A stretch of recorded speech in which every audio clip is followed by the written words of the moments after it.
Bwana, mambo vipi? Kama ndo mara yako kwanza kufuatilia channel tupendwa hii hapa ya Bizoza Media, basi nikusihi usisahau kusubscribe, kulike, kushare pamoja na kucomment. Bwana, sakata bado linaendelea na sasa hivi tunaona mfalme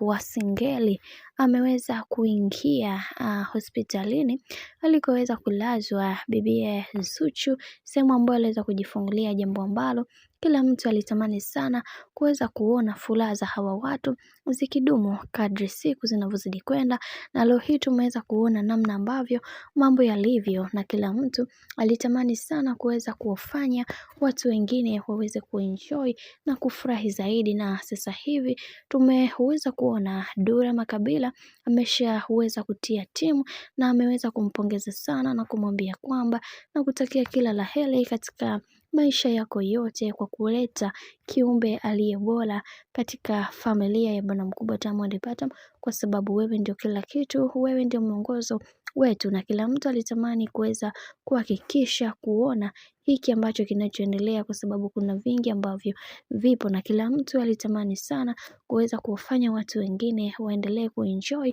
na kufurahi zaidi. Lakini ndo kama hivyo bwana, tumeweza kuona namna ambavyo ndugu yetu ameweza kufurahi baada ya kuweza kumuona Zuchu, na akamwambia kwamba tunakutakia kila la heri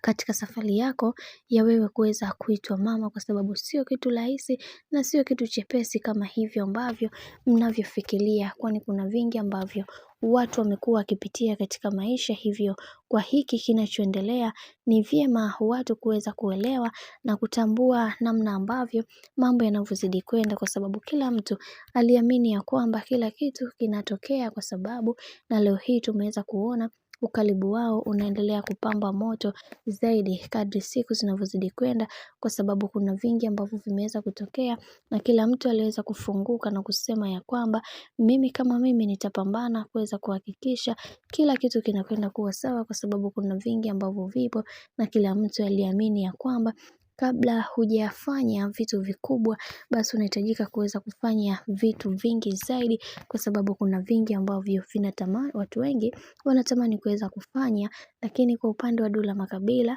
aliweza kufurahia sana baada ya kuweza kupewa ushauri huu na bwana mkubwa Diamond Platnumz, kutokana na yale ambayo yaliweza kutokea kipindi cha nyuma, na akamwambia kikubwa kuendelea kupambana na kuhakikisha kila kitu kinakwenda kuwa sawa, maana hicho ndicho ambacho kilichoweza kubaki. Bwana, mambo ni mengi sana juu ya hiki ambacho kinachoendelea sasa. Mimi naomba nikusihi kitu kimoja, kama ndo mara kwa kwanza, basi usisahau kusubscribe, kulike, kushare pamoja na kucomment. Sina la ziada, nikutakia siku njema na kazi njema.